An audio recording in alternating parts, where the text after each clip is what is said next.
ओम श्री परमात्मने नमः। ओम श्री गणेशाय नमः। कार्तिक महात्म्य की आप सभी कथा सुन रहे हैं, तो आज आप कार्तिक पूर्णिमा की कथा अवश्य ही सुने। ब्रह्मा जी के मुख से वचनों को सुनकर नारद जी बोले कि हे भगवान, अब कृपा करके कार्तिक मास का कोई उत्तम व्रत सुनाइए।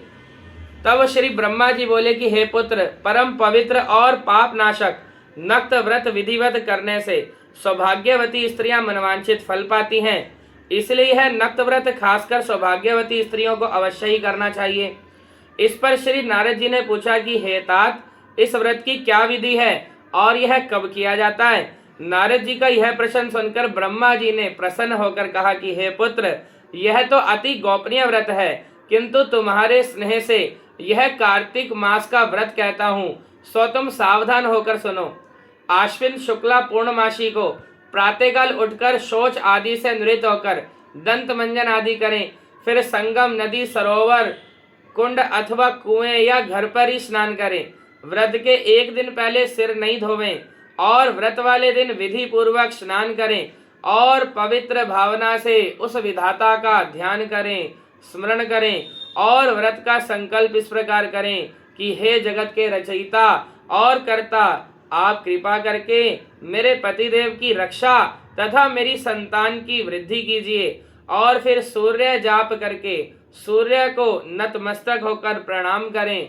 हम बीज मंत्र से भी जाप कर सकते हैं, ओम ह्रांग ह्रीं ह्रौं सा सूर्याय नमः अथवा ओम घृणी सूर्याय नमः। इन मंत्रों से हम जाप कर सकते हैं। उस दिन सुंदर वस्त्र और आभूषण धारण करें।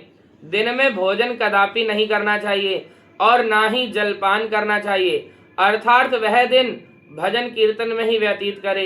ब्रह्मा जी ने कहा कि हे पुत्र, सायंकाल में हमारा अर्थात ब्रह्मा जी का चांदी के पात्र में दूध डालकर पूजन करना चाहिए। सोना, चांदी, तांबा या मिट्टी की ब्रह्मा जी की प्रतिमा बनाएं, फिर उसको लाल वस्त्र पहनाएं और विधि पूर्वक पूजन करें और चांदी के पात्र में रखे हुए दूध को सोने की मथनी से मथें।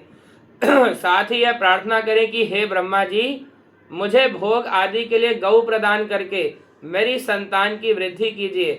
मेरे पति देव को धन धान्य युक्त और चिरायु कीजिए तथा बहुत से दास दासियां प्रदान कीजिए। इसके पश्चात ब्राह्मण को भोजन करावें और अपने कुल के वृद्धों और वृद्धाओं को बहुत स्वादिष्ट पकवान खिलाकर उनकी आत्मा को तृप्त करें। फिर तारों को देखकर स्वयं भी भोजन करें। यह आश्विन पूर्णमासी को ब्रह्मा जी का नक्त व्रत है। यह व्रत सब प्रकार के पापों का नाश करने वाला तथा समस्त कामनाओं को पूर्ण करने वाला तथा ज्ञानी पुरुषों को मुक्ति देने वाला है। भगवान का जाप, तपस्या तथा तीर्थ स्नान, यह सब भी परमात्मा को उतना प्रसन्न नहीं करते जितने कि परमात्मा इस व्रत से प्रसन्न हो जाते हैं।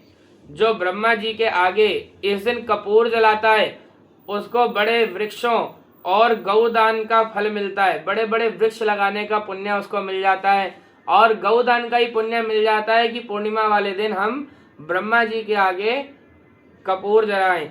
बताया कि उसके कई कुल वैराग्य वैकुंठ को प्राप्त हो जाते हैं। जो केसर तथा कस्तूरी सहित कपूर अर्पण करता है, उसके कई वंश ब्रह्मलोक को प्राप्त होते हैं। जो स्त्री इस दिन वस्त्र दान करती है वह कपड़े के सूत्रों के तारों की लड़ियों के बराबर करोड़ वर्षों तक वैकुंठ में वास करती है। जो गहने का दान करती है, उसको ब्रह्मलोक की प्राप्ति होती है। जो स्त्री हृदय में ब्रह्मा जी का रूप तथा मुख से ब्रह्मा जी का नाम जपती है और मस्तक पर निर्माल्य धारण करती है, वह सदैव सौभाग्यवती और पतिव्रता रहती है। इस प्रकार आश्विन शुक्ला पूर्णमासी को स्नान पूजन कर ब्राह्मणों को भोजन तथा वृद्ध जनों का पूजन करना चाहिए। सायंकाल ब्रह्मा जी का पूजन कर प्रार्थना करें कि हे ब्रह्म विधाता, यह व्रत मैंने आपके निमित्त किया है, अतः इसमें किसी प्रकार की कोई कमी हो तो उसको आप स्वयं ही पूरी कर लेना। हे नारद, जो इस कथा को पढ़ता अथवा सुनता है, उसको अश्वमेध यज्ञ का फल प्राप्त होता है। तो इस प्रकार से कार्तिक मास महात्म्य में पूर्णिमा की कथा रूपी यह अध्याय संपूर्ण हुआ। बोलो लक्ष्मी नारायण भगवान की जय।